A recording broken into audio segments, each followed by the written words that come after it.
Hello and welcome back to Rage Gaming, of course, welcome back to Tears of the Kingdom. My name is Holo, and today I'm talking about different things that are useful or interesting in Tears of the Kingdom. This could of course be mechanical tips, useful ways to improve your gameplay, and honestly a lot of it is because that's just the nature of this game. But it could also be something interesting in terms of the world, the lore, and unusual things to find within it. With that said though, let's begin today's episode. Let's begin with a really useful tip for combat. Now of course during combat, whenever you land a successful parry or evade, you'll go into sort of slow-mo bullet time mode. Did you know that you can actually swap weapons during that? And it's not going to be any downside at all. You can easily swap weapons to, say, a blunt weapon when just slow mode against, say, an armored enemy or someone that's just not vulnerable to, say, slash or pierce damage, and actually deal damage. Or just keep it simple. You've just successfully landed the counter or the parry, whatever, against a strong enemy that you want to do as much damage to as possible. Well, then you can swap to your highest damage weapon in that slow-mo and still get off the full Flurry Rush combo all the same. This is a really effective way to make sure you're using the right damage or maximizing the damage you can get in these burst windows. Just knowing you can do this should be very helpful. Speaking of bullet time, did you know that you can attach a wing glider to your shield? This actually gives you a little bit more air time when using, say, a shield surf, meaning as you hang in the air for a little bit longer, you can then activate your bow. If you activate a bow while mid-air, especially in combat, it will activate the bullet time slow-mo for ranged gameplay. This means from pretty much standstill mid-combat whenever you want, you can just do a shield surf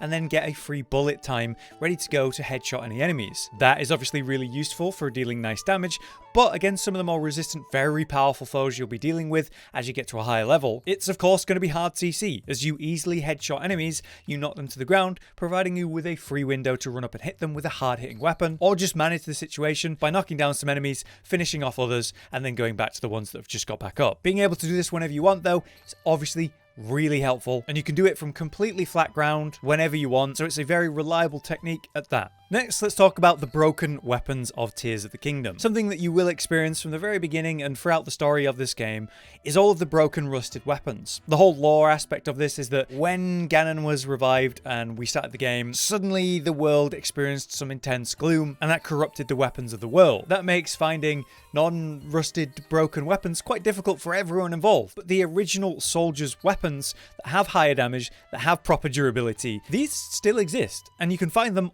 all over the place in the depths. On top of these sort of stone mounds, these pillars, are these ghosts, which appear to be, you know, the soldiers themselves. Lost souls that died during this event. And what they're holding in their hands is a weapon for you to take. Restored soldier weapons that are not rusty and do not break easily, and in fact come with a variety of really awesome perks and damage. For example, you can get attack up to, say, +10 on something like a spear. That's absolutely incredible, and it also obviously has better durability. These weapons also come with powerful passives, like enabling quicker charge attacks, which is insane for a spear when you're stabbing super quick, even just charging for a moment. These are completely unfused, of course, so we can massively improve their damage by fusing and benefiting from their passives and their perks. You can also get durability up on these weapons, meaning they will last a lot longer, which can be obviously really powerful with a suitable fuse. And these serve as a wonderful baseline sort of source of weapons to work with. To find these, you just have to wander around the depths and find the stone mounds with the ghosts standing on top of them. They're honestly everywhere. I spawned in at one light route just to get this footage, and I did a circle around it and found like 6 of them. Also, allegedly, once you actually pick up these items for the first time, they're now in your sort of weapon pool, which means you'll be able to find them in the world generally. So assuming this is true, the sooner you actually pick these up, the sooner you'll find them more often in your gameplay, which is very appealing. Moving on from that, let's talk about the gliders, the wings that you can use to fly through the air. Of course, these are very useful contraptions, allowing you to reach very far distances from the very beginning of the game, as you are going to use them pretty much in the tutorial island. For a combination of fans and just the glider, you can get some serious distance. But the problem is that, as you can see, it's running out of time. These things just don't last forever, and they actually run out pretty quick compared to many Zonaite machines. Eventually, they'll start to flicker really quickly like so, and then before we know it, we're falling to the ground and we're running out of time on the Zonaite machine. Or perhaps you're just flying through the air on your glider and you're about to run out of stamina. Wouldn't it be nice to be able to just recover your stamina quickly before you keep going again? Well, as it turns out, there's actually a clever way that you can spawn in these wing gliders, literally mid-air, land on them, and get going again. Further, you could even place fans on them to power them, and further add more Zonaite contraptions to them. Knowing that you can do this is incredible. And it's a bit awkward to do at first, but once you understand the rules, it's pretty consistent to do. Basically, what you need to do is pull out a glider wing capsule. You do this while gliding through the air. So say you're on a machine and it's about to run out of power, you'll have to jump off of it and start gliding, or maybe whatever you've just used ran out of time, you'll be gliding now, and that's good to go. From here, you want to reach a complete standstill, so you're not adding any momentum to the wing that you're about to pull out. Further, the wing will be spawned in the direction of wherever you're facing with your camera, not necessarily what side Link is facing himself. So align the camera with whichever way Link is facing so that you can actually reach it when it spawns in. From here, you need to move forward as soon as you are spawning in the wing glider, and further drop off of your own glider to land on it immediately. Basically, by giving it no momentum and standing still in the air while on your glider, it's going to fall as it spawns in, which is what gives you the opportunity to land on it. So while on your paraglider, stay still. Face the same direction that Link's facing with your camera, pull up the capsule menu and begin spawning in a wing. Right before you're going to actually press B to spawn it in, push forward on your analog stick to generate some momentum the moment it spawns in. Then close out the menu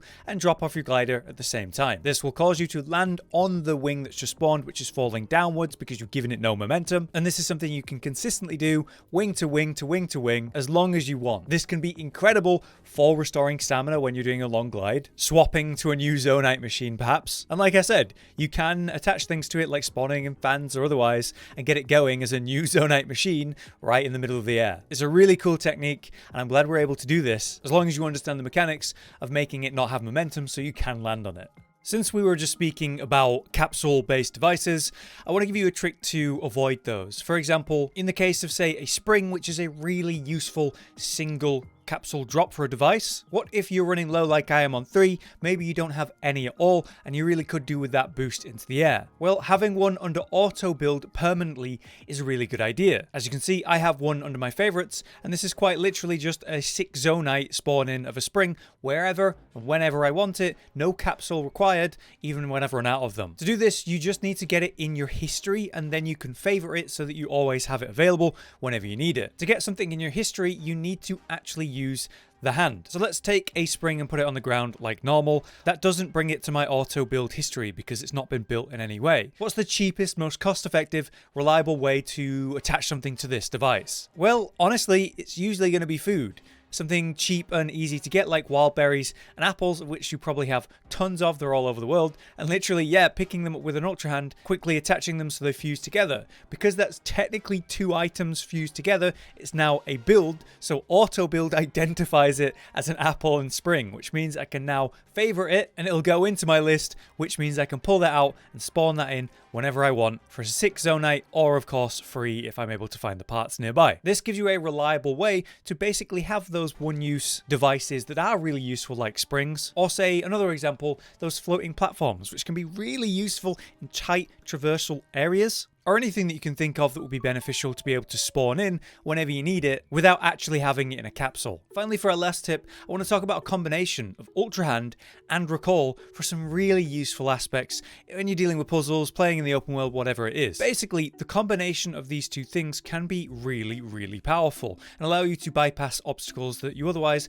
might have to find another way to get through. Let's say I'm inside a shrine and this is a wall I can't climb, or anywhere in the open world where I just need to get a bit higher up. Without using any Zonaite devices, it's actually very easy to do that as long as you have something you can stand on, because all I need to do is get the platform up high so that I can walk off the platform to the high point. Now that it's up high for a moment, I can bring it back down, stand on it, and then use a combination of Ultra Hand and Recall. I will recall it back to its high up position, giving me an easy way to get to an area or a location that I otherwise could not reach. Some puzzles in this game will actually require you to use methods like this, some very late game shrines at that, but it has been a cheesy way for me to bypass a lot of things in the depths that I've had to deal with, or even other shrines and puzzles that want you to do one thing, but using this trick is another way to bypass it. This can also be a useful trick when it comes to those wings again. These things can be a bit awkward on the initial takeoff where, you're on the ground, you're on any platform, and you just can't get them to go into the air. They need a bit of height to begin with, or maybe like a runway. or you can bring them up high using the Ultra Hand, plop it back down so that you can stand on it, recall it back up high, and now with hopefully enough air, you can actually get some momentum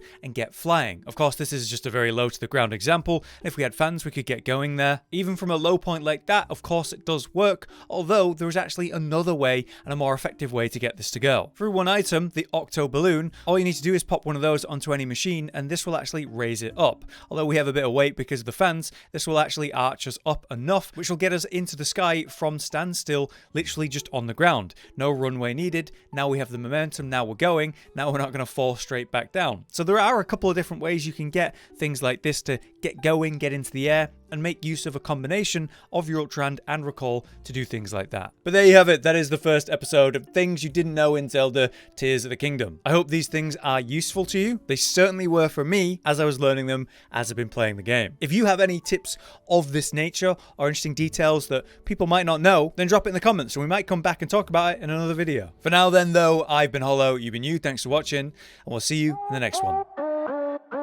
Josh, Cotton, and Hollow with the videos, dropping the humor like a hammer on your tippy toes, bringing entertainment on a daily arrangement to take our insanity and turn it into entertainment. Yes, I said entertainment twice, to reiterate that it is nice to look into your faces on a mostly daily basis when you let us in your homes to make the whole world a stage.